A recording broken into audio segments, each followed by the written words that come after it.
Hello. Welcome to another episode of Women of the Bible. Before I dive into today's episode, I would like to plead with you. I would like to beg you. Please, I beg you in the name of God. Please, don't just marry a man because he's a good man.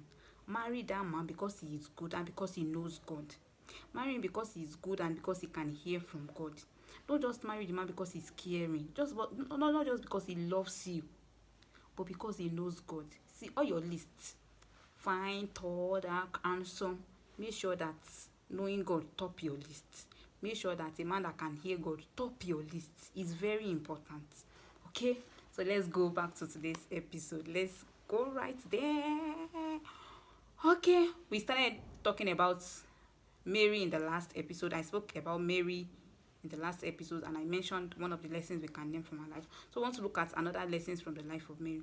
When Mary accepted to obey God, that she's going to carry this pregnancy, even though it is shameless, it is shameful rather. At that time, it's shameful to have a pregnant out of wedlock, okay, but this is God telling me to do it and I am carrying a savior. I'll go ahead and just do it.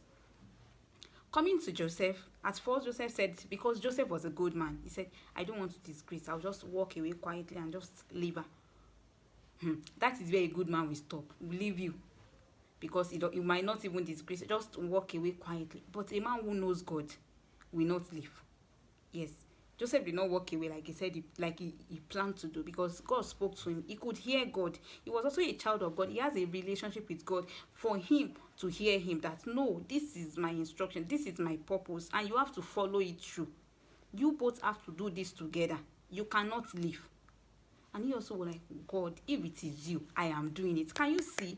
Two people who can obey God together. That should be the goal.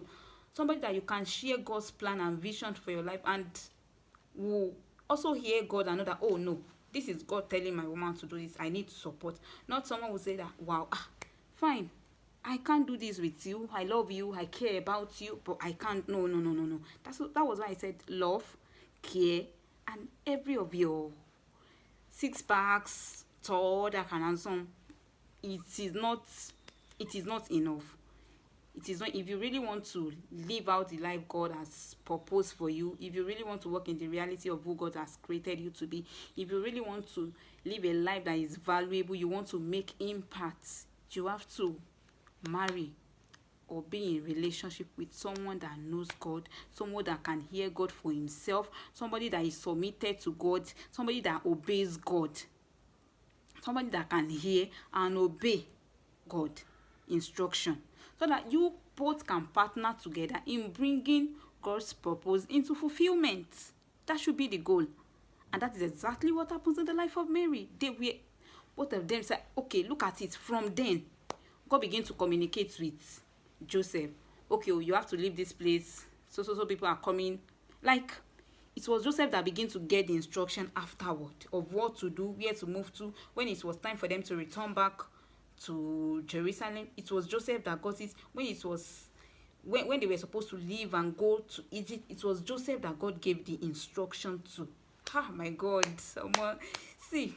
The role of a priest is really, really important. That's why you cannot afford to marry wrong. You cannot afford to be in a relationship with the wrong person just because the person is caring, just because the person is loving, just because the person is amazing, and you decide to rule out the most important aspect, which is knowing God, which is being a child of God. You might say, he doesn't go to church, but he's a good guy. He's this, but it's not. It's just that he's not a church. How can you say the person? No. Anyway, let me stop here. See you in another episode. Bye.